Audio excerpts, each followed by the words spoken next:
GM, testing. Woo! All right, everybody, how are we doing? Let's get ready to debate. Woo! There we go. Some more participation would be nice. Let's go. Woo! Okay. Cool. Well, hello, everyone. My name is Ashton, also cashton.eth.lens.near, whatever you prefer.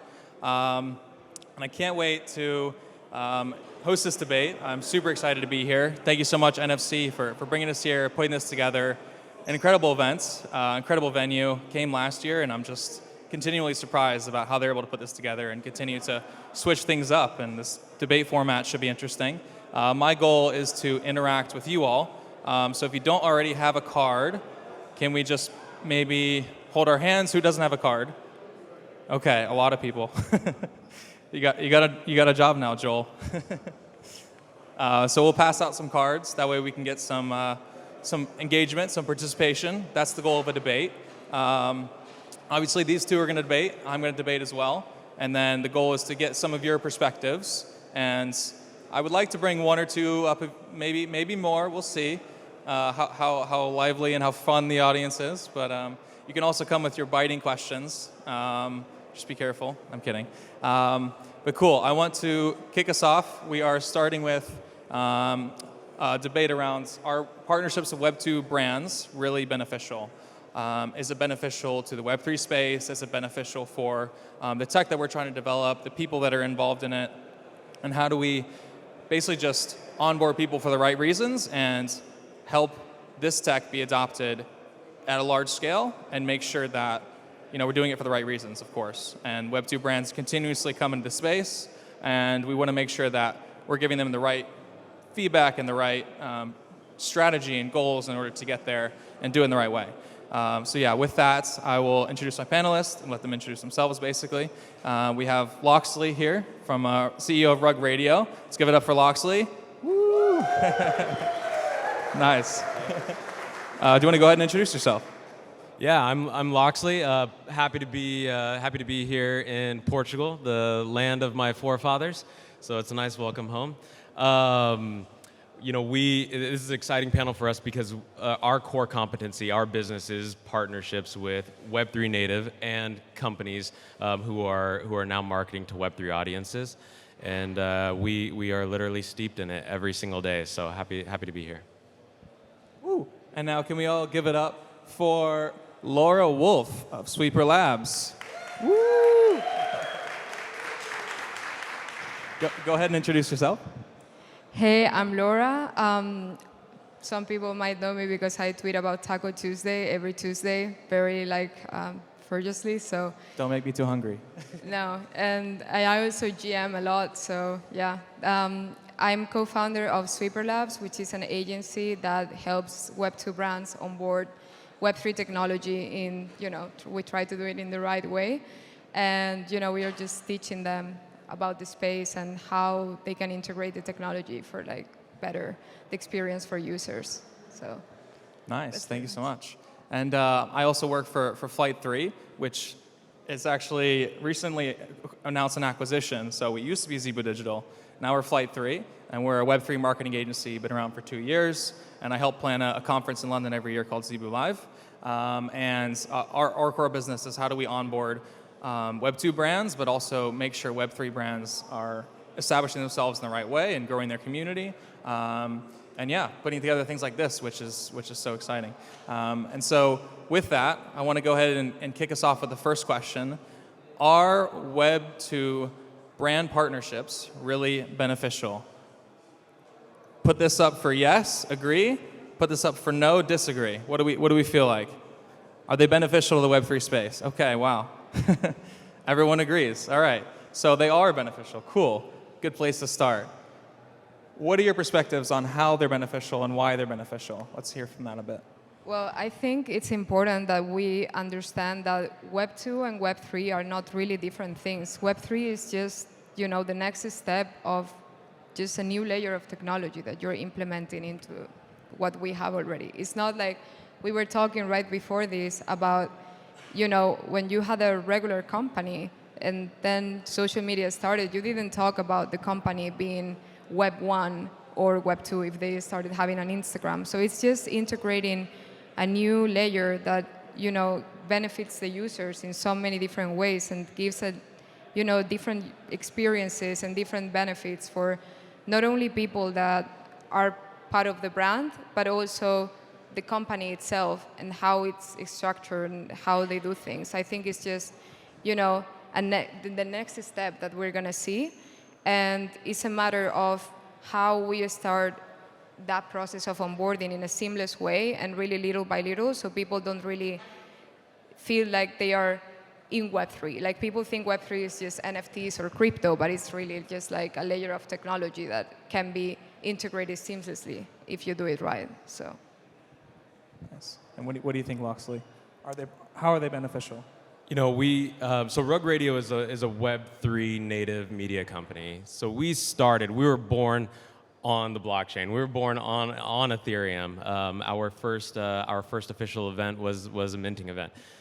It's very interesting to say. I mean, you look at the parallels. Think of it as a company whose first foray into business was their first post on Instagram.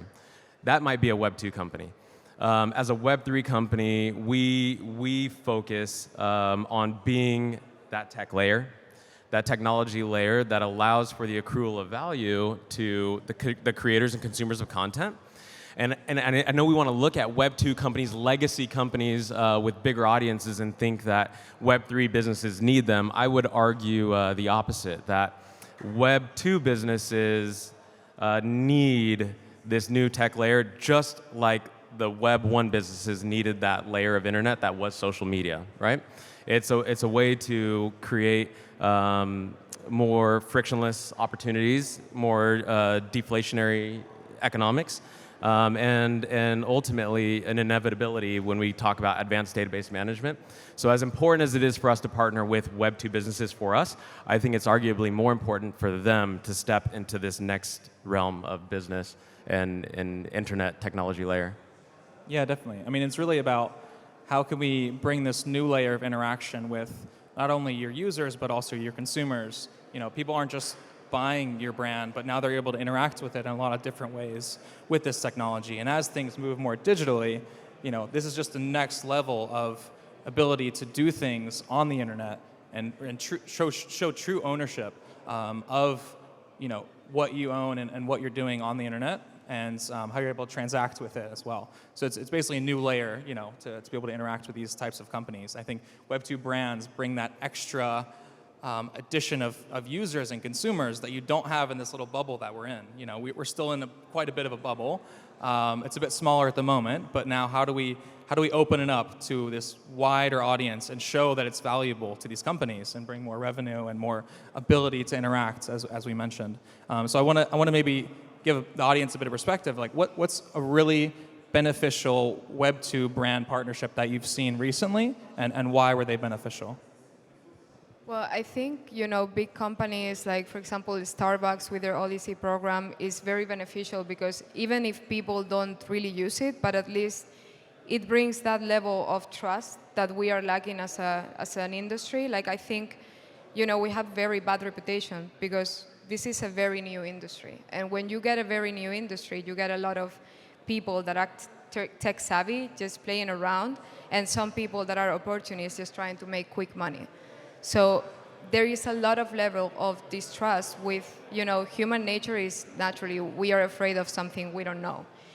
But if you add to that a lot of it is a scam, and a lot of it is like, really is tech savvy people don't really know what they are doing. They are just fucking around and finding out, right? Like it is like that. So I think with Starbucks, for example, coming into the space and doing something that shows that you can create loyalty programs and use the technology for that, it shows that, okay, this is not only scams and, like bad things, like it helps the space as a whole in the way of like giving that trust and reputation little by little, which is something that I think we need.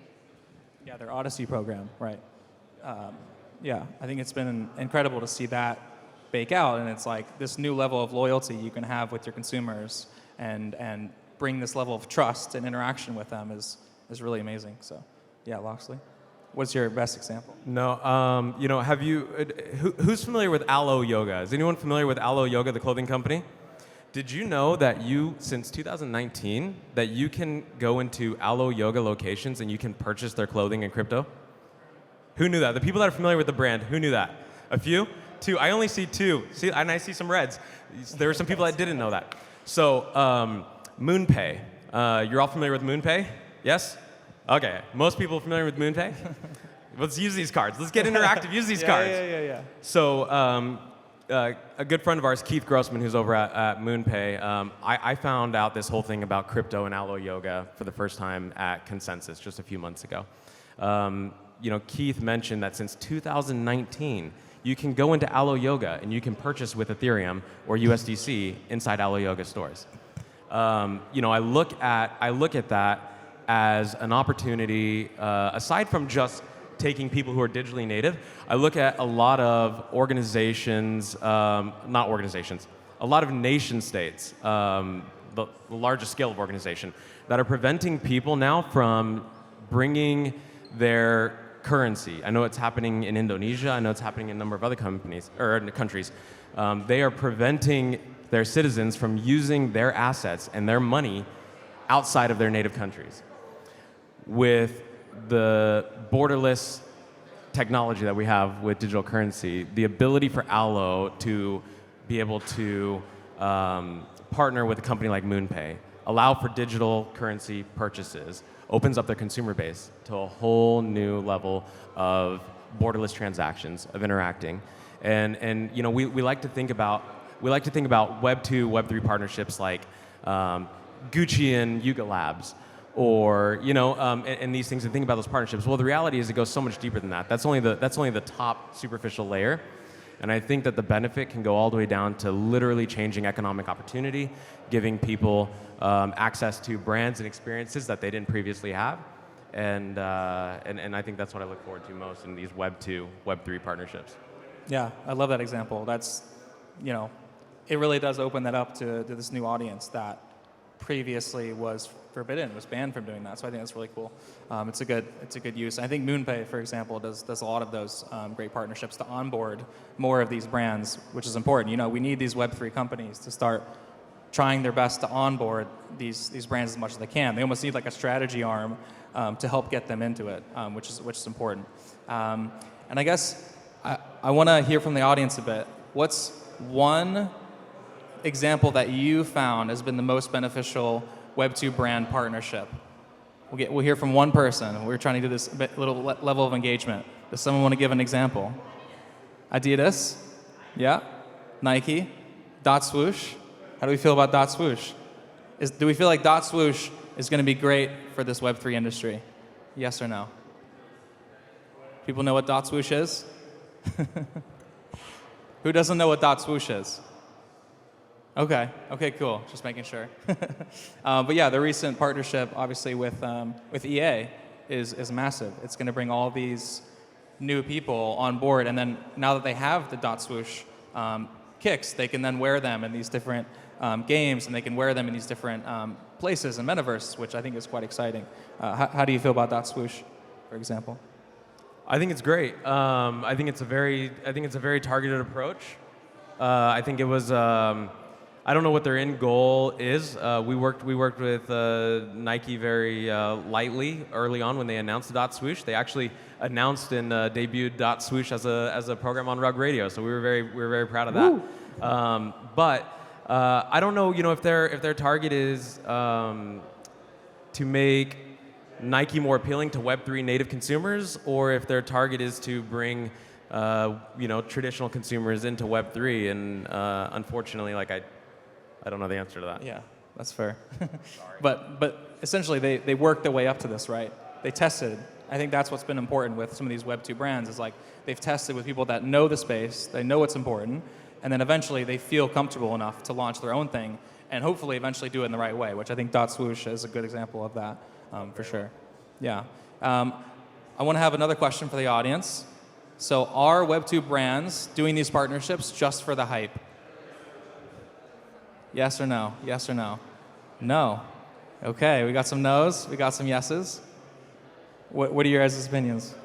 I mean, I've been in meetings with brands that have openly said that they just wanted a, press release and kind of like be out there and be kind of innovative and have that branding for them, like just have the tag of, oh, we are innovating. But I think, they need to understand, which is what we are trying to do. Like, we need to explain to them what the tech can do for their businesses and how it can benefit the consumers as well and the users. Like, we underestimate the power of this technology in so many ways. Like, imagine, for example, a brand like AliExpress, right? They have already a coin in their app that you can like get when you make purchases and you like use the app. So imagine if that coin was actually a token that you could change for other tokens. A lot of people would be incentivized into like utilizing the app more because they will be making money for making purchases. And then you would create a community around that, and you can leverage that community into free marketing. Like, the concept of communities here is amazing. Look at, I don't know who is familiar with Pudgy Penguins, but like, they've done, leveraging the community they have, they launched a physical product in Amazon and they sold out. And like, they were top in like toys. So if you leverage that and you make people be loyal to your product and to your brand, then you can leverage that engagement and that loyalty into free marketing, which is at the end of the day what a lot of people are looking for. Because we are, I hate this, everyone talks about the same thing, but like attention economy is like, everything is social media. We are exposed to so many things every single day, all the time. I can't pay attention to a video longer than a few seconds. Like, I get bored. So brands are having a really hard time. If you go to TikTok, you see them commenting, like shit posting in like people's videos in the comments, or like creating funny videos, because it's the only way they can retain people paying attention to what they want to say. So if you add this layer and you create communities and you leverage that, the attention span of your customer base is going to be way more. So it's like just an example of things that they could do. I just think they don't really grasp the understanding of it, and they just think this is a space that is something they don't really know, but they just want to have the tag of we are innovating. They want to get a piece of it. Exactly. The reality is that you, as consumers, are too fucking smart.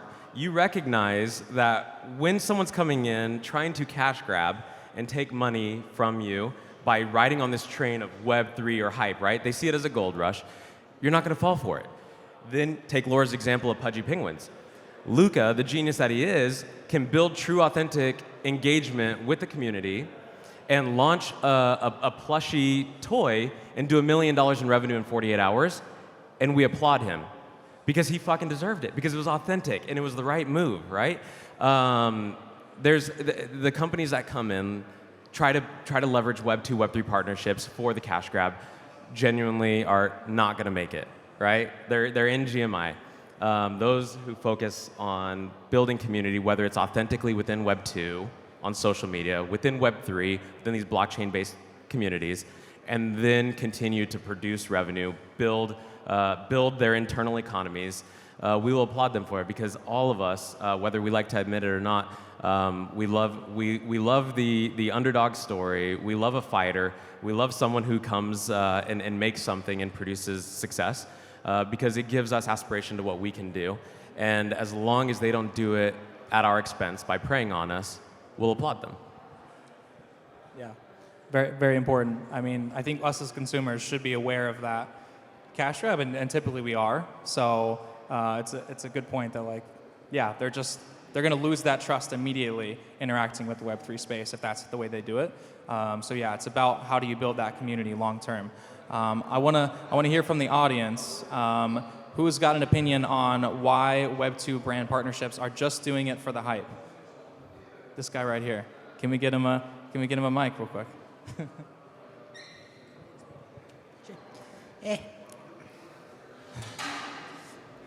I think it's something when you look at the .com era, so many brands were. You want to come up here? Come join us. Oh. Technical difficulties. There you go. Yeah, I think a lot of brands came into the .com era and they were behind the times. They didn't know what was going on, and a lot of brands felt that loss really significantly. And now with the metaverse, you see a lot of brands who they don't know what it means, they can't define it, yet they're allocating billions of dollars, hundreds of millions, just because they're scared of falling behind. Out of FOMO, of being behind technology, they're rushing into this. Sure, there are plenty of companies that are getting involved just for the hype. They want to capitalize, make a quick buck. And there's plenty of companies that are really just scared to have a repetition of the .com era. And that, to me, is really scary, to be throwing so much money blindly in without knowing why they're doing it. You want to introduce yourself as well for the audience? Sure. Hi, my name is Maishi Kaufman, Maishi Media on Twitter. I speak a lot on Spaces, so you might recognize the PFP from there. Nice. What do you feel about his opinion as well? I mean, I love Moishe, I love what he said, and I agree. I think, the reason why you do something is key. Like, as a company, you need to think, why am I doing this? Like, why am I integrating this strategy and this technology? Am I doing it because I want customer loyalty? Am I doing it because I want tech-savvy people to, be more loyal to my brand? Am I doing it because I want to reward my existing users? Am I doing it for a press release? Am I doing it for money? Because, you have to come up with these answers as a company, so you can come up with a good strategy and find the good people to give you a strategy that know the space already. Because it's very complicated, and as users also we need to ask ourselves the questions as well, like, why am I buying this? Am I buying this to make money? Am I buying this because of the product itself? Am I buying it because of the brand, of the art? Like, why am I doing this? So the reasoning why, which is something you mentioned, I think is the key of how the industry is going to start moving forward. And I think it's important, obviously, as a Web2 brand, to make sure you partner with the right people for the right reasons. I know at Rug Radio, for example, partners directly with the creators that know what they're talking about because they've built these communities before. And they've built large communities for large brands, and they've experienced that, and they've shown it over time. I think from what you guys do, it's like really making sure that you're connecting them with the right people for the right reasons, and then they're helping the brands to figure out exactly what to do, which I think is important for a brand to start with, right? Yeah, I think whether you are a brand or you are a Web3 strategist, consultant, content creator, whatever it is, I think knowing when to say no is just as important and valuable as generating that revenue. We're very conscious of partnering only with brands that are not extractive, right? Every once in a while, something slips through the cracks. It's inevitable. But we vet our creators very carefully. We vet our partners very carefully.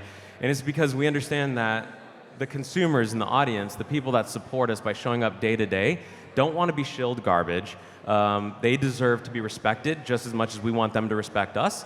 And we want to maintain that authentic relationship that we have with them.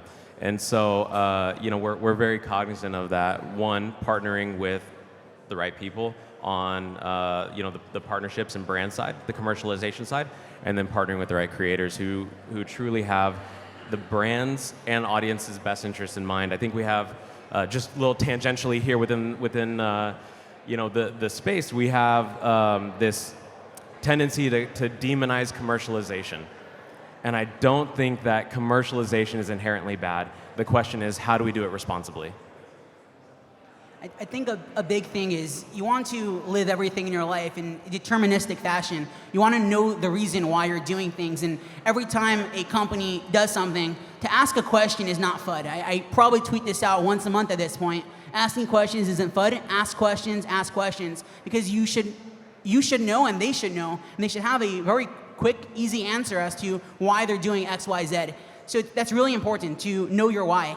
And you come into watching someone like, you look at Amazon CEO, right? You have Bezos, who says if he makes a few good decisions a day, he had a great day. And Warren Buffett said if he makes a few good decisions a year, he had a great year. And because that's what it comes down to, is making those proper decisions at scale, right? At a large commercial basis to then do really well. So that comes down to us who live in a super fast-paced environment, and you're running a large corporation inside of a probably the fastest moving industry that exists, and you have to make many decisions very fast. So how do you make a proper decision in this space? How could a Web2 brand who wants to get into the space that's moving so fast make a proper decision with enough research that they are moving properly when everything's going so fast? Question directed to me? Yeah.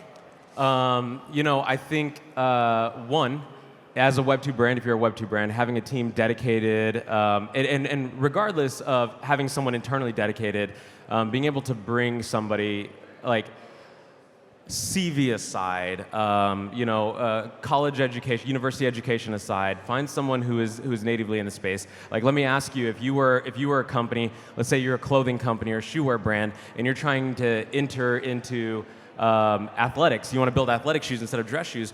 Who are you going to employ to be the strategist or the consultant to help you know what moves to make? You're going to find an athlete. You have to find an athlete, right? So look, the Web2 brands should be looking to Web3 native, digitally native individuals, and look to their wallets as their resume, not to their university educations, to determine where they've been, what they've done, how well do they really know the space, how well do they know the movers and the actors in the space, and then from there, they can start to educate you and align you with the people who truly know. Laura, for example, you know, she runs a consulting agency ultimately, right? They do strategy and consulting for brands. You can tell a lot about people like Laura and her company based on what she does in the space. Like, people think of our wallets as this place that we hold our money, and we almost need to throw away the word wallet and just get rid of it and look to our crypto wallets as a way to determine what somebody truly has done in the experience that they've had, and you can glean a lot of information from that. Yeah, I love it. Well, I want to say thank you for joining us. I want to give the rest of the audience a chance, but thank you so much for your question. Give him a round of applause. Good job. All right, and that's a debate. That's what we're looking for. So thank you so much for that, being brave enough to come up here. I want to switch the topic a little bit now to should Web2 brands be acquiring NFT IP right now? Agree or disagree? Should Web2 brands be acquiring NFT IP? Yes. Maybe not? I'm going to say no. Okay, why not? I don't know that Web2 brands should be acquiring Web3 native IP as much as they should be creating IP on chain. Maybe I'm wrong. Convince me I'm wrong. Yeah, I think it depends. I don't agree or disagree. It all depends on the why you want to do something and the strategy and the thought behind it. Like, acquiring IP just to get IP because of your FOMOing into something doesn't make sense. If you're acquiring IP because you are like, I don't know, Papyrus, for example, they make like notebooks and stuff for like schools, right? If you want to acquire IP from like Pudgy penguins because you want to make a line with Pudgy penguins because you think they're cute, then sure, go for it, right? But it doesn't make sense if there is not a reasoning why. In that specific case, they will be leveraging Pudgy penguins community, and they will be just creating a new product that is cool also for their users. So in that case, for example, it would make sense. But if you're just acquiring IP because you think NFTs are the next big thing and then you just buy like whatever, it doesn't make sense because there is not a reasoning why, in my opinion. So I think it makes more sense what he said. Just create their own IP on chain. Figure out how best it interacts and comes into your existing business. And sometimes acquiring a random NFT project or NFT IP doesn't necessarily mean that it's going to help your business and giving value to your existing consumers and community. So I think that's, it's not always the best reason. Is this a yes perspective?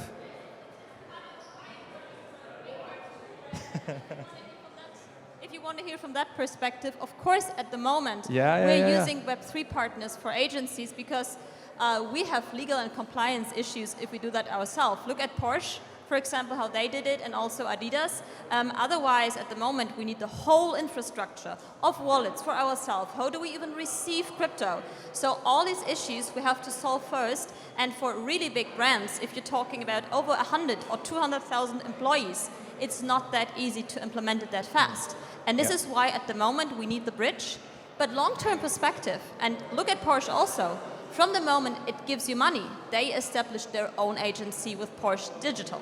So I think this is like, you have to look into that perspective. If it really converts, I think brands will take it into their own agencies or whatever they are building. And on the other hand, at the moment, they still need the agencies to even start a POC. Yeah, definitely, definitely. I think we have one yes perspective here. Let's give it a round of applause. Thank you, thank you. Woo!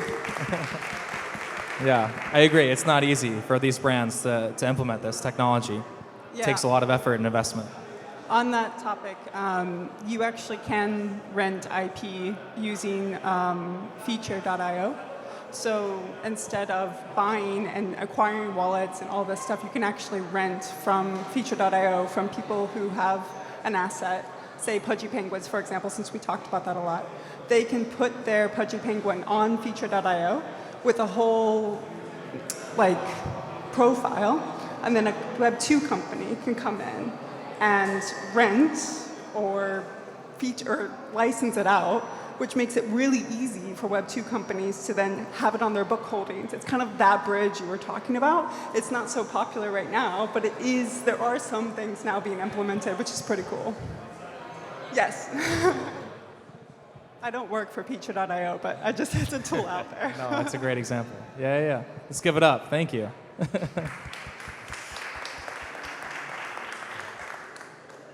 I want to shift to another question I believe the Discord had, which was actually how do you convince the value to the Web2 companies of why Web3 is important, and what's maybe the best strategy you've seen to be able to do that?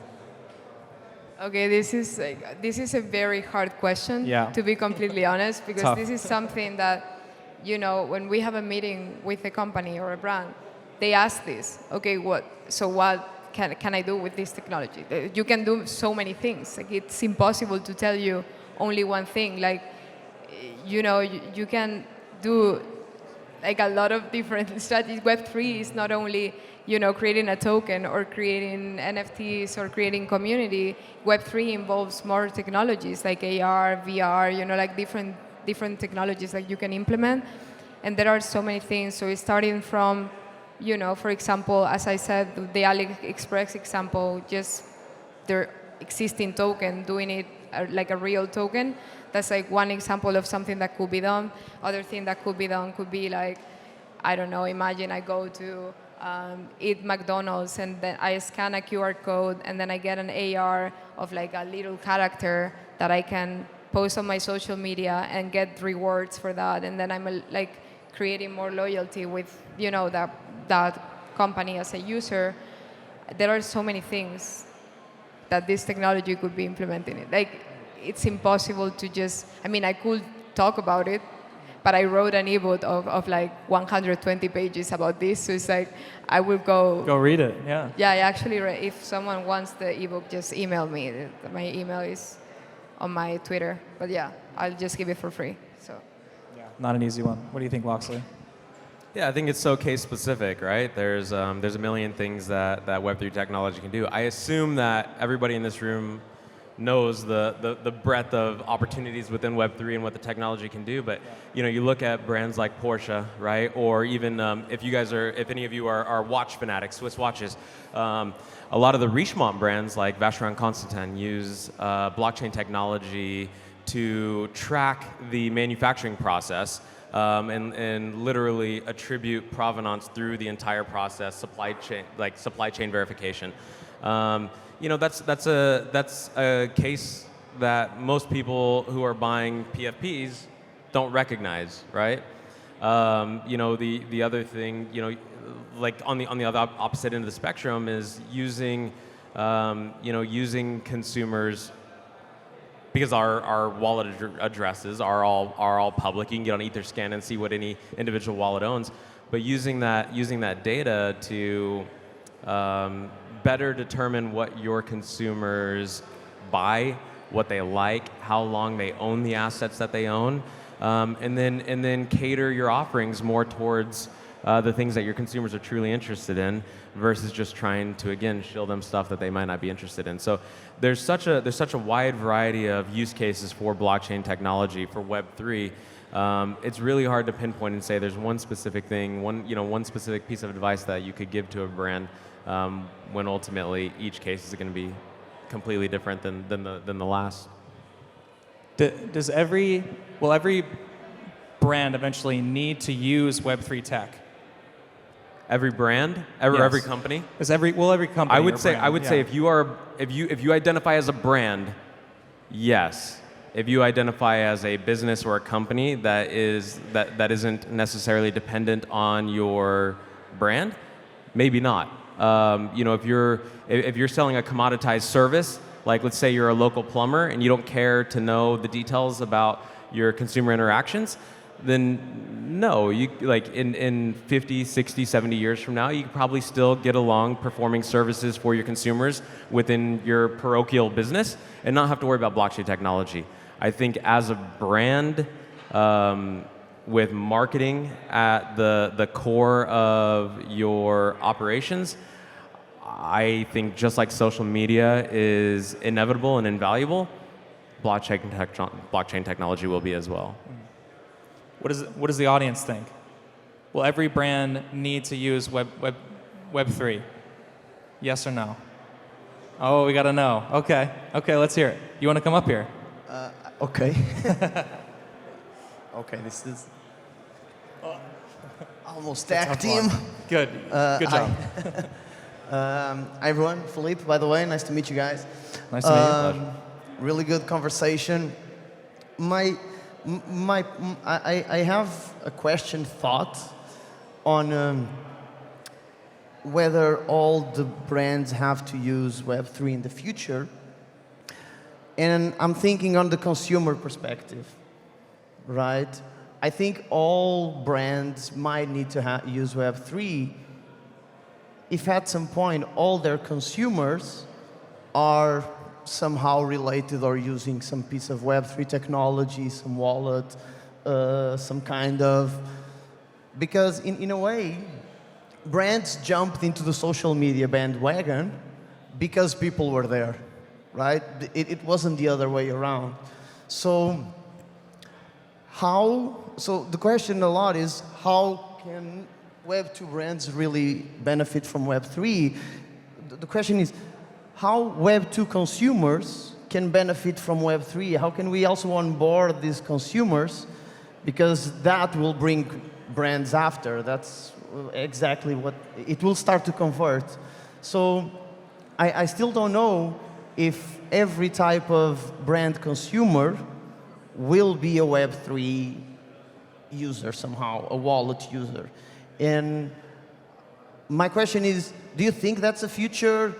How do we make so people that are not into Web3, which is a very small, tiny piece of the population and the brand's population, to become themselves more interested in the technology, in collectibles, in self-ownership, in participation, in community? Because that will eventually drive brands after those types of consumers. Does that make sense? My point? Why should Web2 consumers start or get value from the Web3 ecosystem, basically? Yes, exactly. Yeah. I don't want to sound like an asshole. I think that's a largely irrelevant question.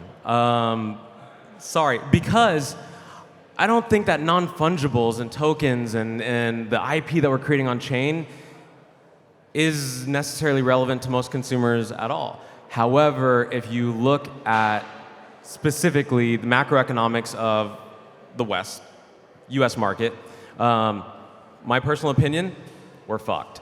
Like, absolutely. I think that we're headed into an absolute nuclear macroeconomic situation with inflation and with just the state of the US dollar and US economy. Right? Yeah. Right? I mean, so I agree with that. So my opinion is that people aren't going to jump onto Web3 necessarily for pudgy penguins or rug radio tokens or to learn things on chain. But they will because they're going to need Ethereum and they're going to need Bitcoin and they're going to need other cryptocurrencies that are deflationary, and not inflationary. I think you're going to need places to store value, and then at that point, where do you use those assets, right? Companies like I spoke earlier about Alo Yoga that now will take cryptocurrency are going to start transitioning to using alternative assets more than they were in the past. And I think there's going to be, at some point, maybe not in 10, 20, 30, 40 years, but in the distant future, there may be some point where the US dollar, like every other major empire, becomes irrelevant. And so, going back to the question about, brands being able to use Web3 data, as long as there's enough people using cryptocurrency and interacting on chain, there will be a large enough sample size that we can make assumptions based on what consumers do with statistical significance, and be able to make generalized assumptions. And just because I'm not analyzing your data doesn't mean I'm not understanding what you're going to do based on people that are your peers and their economic decisions. No, I totally agree. My point is, in your perspective, that mass adoption from consumers will happen when all the monetary and economic system finally collapse, and people eventually have their own wallets and participation and self-custody. Is there an other way? Go for it. I want to give a different perspective on what he said. So it's not contrary to what he said, just adding to it. So you have to think about, okay, so when social media started, right? As a brand, as a company, you could think, why would people want companies to be in social media? I want to talk to my friends. I don't want to talk to Nike. I don't have anything to say to them. And I don't, I want to see my friends' pictures. I don't want to see ads, because I'm using social media to interact, right? So why are you using blockchain? You have to think about it from the perspective of, we are interacting digitally more and more and more. Maybe our generation doesn't see the point of blockchain, but kids now, they are growing up with technology constantly. So digital property and authentication and being able to verify something on the blockchain, that's super powerful. Like, even with AI technology, you can fake everything exactly the same as if it was real. The only way you can verify is through blockchain.